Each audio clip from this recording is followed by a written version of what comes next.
Well, when I found out I'd been shortlisted for the awards, obviously I was really, really pleased. It was just a nice sort of accolade to be shortlisted on its own merit. So I was pretty delighted, really.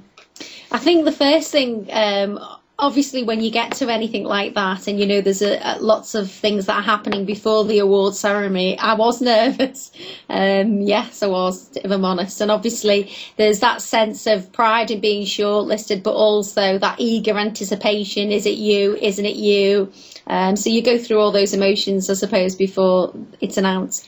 I suppose when I heard my name announced, I think initially they read out a little bit of the winner's application, and when they start to read bits of the application out, they do it in a very clever way that it could be appropriate to any one of the shortlisted candidates. So you're kind of sitting there in anticipation until you hear that little bit of a nugget that knows that it means you. And I think when I heard that bit of a nugget for me, I knew it was me before my name was announced. So it's that real feeling of pride and acceleration of emotions and excitement, really, before your name's announced, and then you can go up and ultimately collect the award. Well, I think for me personally, winning the award was, as I've said really already, it's a massive pride in the work that you've done and the achievements that you've made.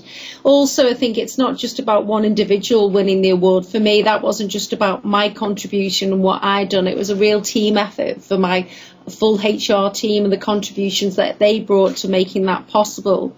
And also for me as well, as part of the Northwest steering group that we have for the NHS Games. So really it was a way for me, I think, to reinforce that the work that they're doing, and that we're all part of, going above and beyond doing what they're meant to be doing anyway, to say that that is recognised in the Northwest. And I know I certainly emailed and said thank you to all those individuals who give their time up to say that that award I didn't just see as an award for myself. I've seen that as representing that steering group for that particular activity. I suppose the question, do we celebrate leadership enough, is probably a personal question in so much as, I'd say yes and no. I think sometimes we do, but it's very organisation specific. So I'd say in my own organisation, there's ways in which we thank our staff and thank our leaders. And likewise, this is one example with the Leadership Academy.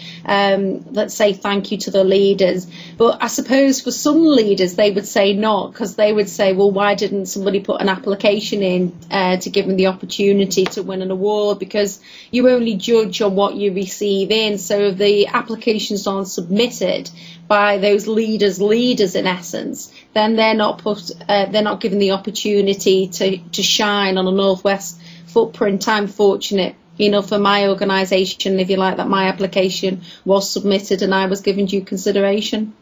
I think sometimes in relation to awards and organisations putting the energy in, it's a bit of effort on their behalf, and it's just to keep reinforcing how to apply, that it is easy to apply.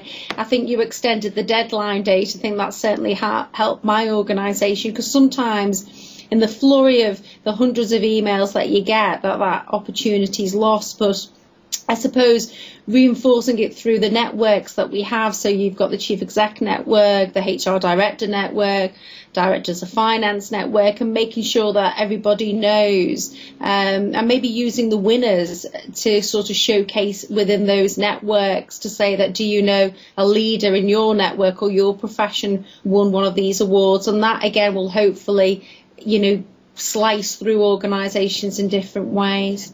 Well, I think in terms of organisations who take the time and effort to nominate candidates for these awards, I think there is recognition for the organisation, because obviously, notification of my organisation went out obviously internally.